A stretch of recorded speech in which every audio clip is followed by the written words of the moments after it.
मनापासून स्वागत करते आपल्या मेजवानीमध्ये। तर पावट्याच्या सीझन मध्येच पावटा आपल्याला खायला मिळतो, त्यामुळे पावट्याचे अनेक प्रकार केले जातात। त्यामध्येच आज आपण बघणार आहोत ते म्हणजे पावट्याचा भात कसा बनवायचा तो। ही रेसिपी अगदी सरळ, साधी आणि सोपी आहे। शिवाय टेस्टला हा भात खूप छान लागतो। चला तर मग खूप वेळ न घालवता आपण सुरुवात करूया।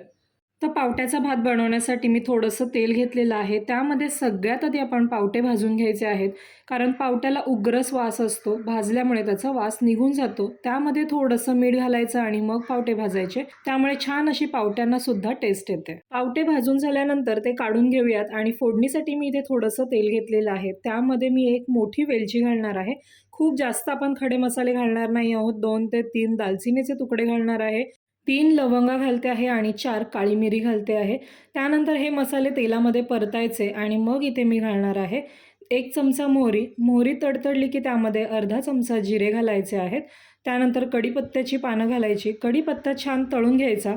त्यानंतर इथे मी 10 ते 15 लसणाच्या पाकळ्या बारीक तुकडे त्याचे करून घेतलेले आहेत, ते तळून घ्यायचे आहेत। लसूण खूप जास्त लाल करायचा नाही। त्यानंतर इथे मी एक मोठ्या साईजचा कांदा पातळ उभ्या स्लाइसमध्ये कापून घेतलेला आहे। त्यामध्ये आपण थोडंसं मीठ घालूयात, म्हणजे कांदा लवकर लाल होतो किंवा तो शिजला जातो। इथे आपण खूप जास्त मसाले घालणार नाही आहोत, कारण यामध्ये आपल्याला मेन जो फ्लेवर आहे पावट्याचा तो ठेवायचा आहे। खूप मसाले घातले की मग त्याचाच फ्लेवर फक्त यायला लागतो। बऱ्यापैकी कांद्यामधलं मॉइश्चर आता निघून गेलेलं आहे। यामध्ये आपण आता मसाले घालूयात। इथे मी थोडीशी हळद घालते आहे, अर्धा चमचा लाल तिखट घालायचा आहे। त्यानंतर कलरसाठी फक्त काश्मीरी पावडर घालते आहे पाव चमचा आणि त्यानंतर आपण हे मसाले कांद्यामध्ये परतून घ्यायचे आहेत। 1 सेकंडभर फक्त मसाले आपण परतायचे आहेत। त्यानंतर यामध्ये आपण घालणार आहोत तांदूळ।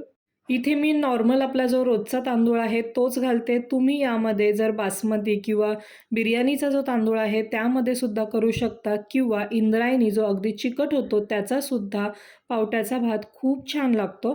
प्रत्येक तांदळासाठी शिजण्यासाठी पाण्याचं प्रमाण हे वेगवेगळं असतं, त्यामुळे तुम्ही तुमच्या अंदाजानुसार पाणी घाला।